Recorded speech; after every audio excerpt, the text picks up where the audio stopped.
तो इसलिए मोदी सरकार चाहती है एक देश एक चुनाव। ये वजह जानकर मच जाएगा हड़कंप। देश में कब कब हुए एक साथ लोकसभा और विधानसभाओं के चुनाव, क्या है इसके फायदे और नुकसान, संविधान में करने होंगे क्या बदलाव, इसका फायदा किसको होगा, पक्ष या विपक्ष को, जानिए सब कुछ।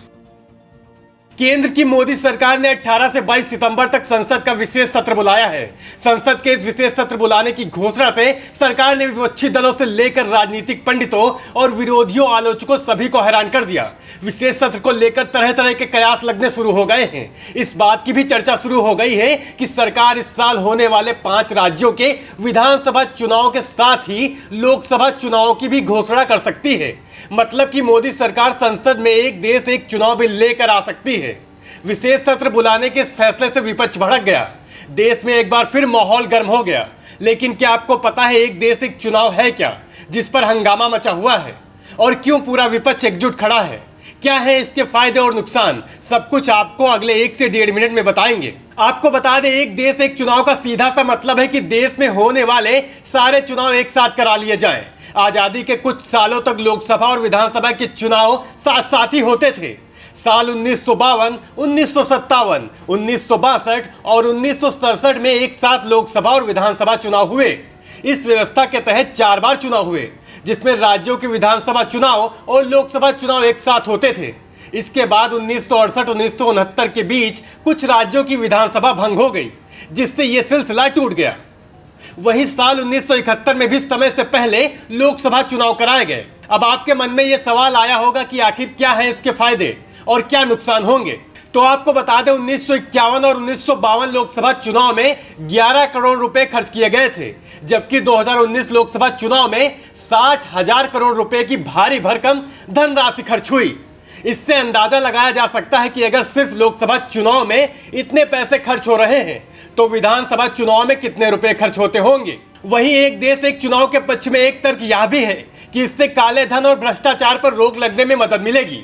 इन चुनावों के आयोजन में पूरी की पूरी स्टेट मशीनरी और संसाधनों का इस्तेमाल किया जाता है, लेकिन यह बिल लागू होने से चुनाव की बार की तैयारियों से छुटकारा मिल जाएगा। पूरे देश में चुनाव के लिए एक ही वोटर लिस्ट होगी, जिससे सरकार के विकास कार्यों में रुकावट नहीं आएगी। वहीं अगर बात इसके नुकसान की करें तो इसके विरोध में भी कई मजबूत तर्क गढ़े जा रहे हैं। कहा जा रहा है कि अगर ये बिल लागू होता है तो इससे केंद्र में बैठी पार्टी को एक तरफा फायदा हो सकता है, क्योंकि देश में सत्ता में बैठी किसी पार्टी का सकारात्मक माहौल बना हुआ है तो इससे पूरे देश में एक ही पार्टी का शासन हो सकता है, जो कि खतरनाक होगा। विपक्षियों और इसके विरोध में लोग कह रहे हैं कि ये लोकतंत्र के लिए खतरनाक साबित होगा। दूसरी तरफ यह भी कहा जा रहा है कि एक देश एक चुनाव से राष्ट्रीय पार्टियों को बड़ा फायदा पहुंच सकता है, जबकि छोटे दलों को नुकसान होने की संभावना है और चुनाव नतीजों में भी देरी हो सकती है, जिससे देश में माहौल खराब होगा। आपको बता दें, इस बिल को लागू करने की राह आसान नहीं होगी।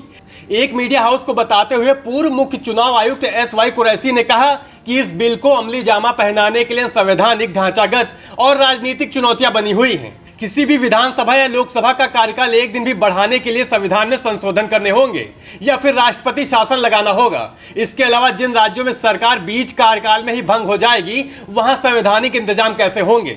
इसके अलावा विधानसभा का कार्यकाल घटाने या बढ़ाने की सर्वसम्मति कैसे बनेगी। सवाल तो बहुत हैं। आपको बता दें, दुनिया के कई ऐसे देश हैं जहां एक देश एक चुनाव की व्यवस्था है। Germany, Hungary, Spain, Poland, Indonesia, Belgium, दक्षिण अफ्रीका, स्लोवेनिया और अल्बानिया जैसे देश में एक देश एक चुनाव की व्यवस्था है। वहीं हाल ही में इस लिस्ट में स्वीडन भी शामिल हुआ है, जहां एक साथ सभी चुनाव कराए जाते हैं। Bureau report, national news now.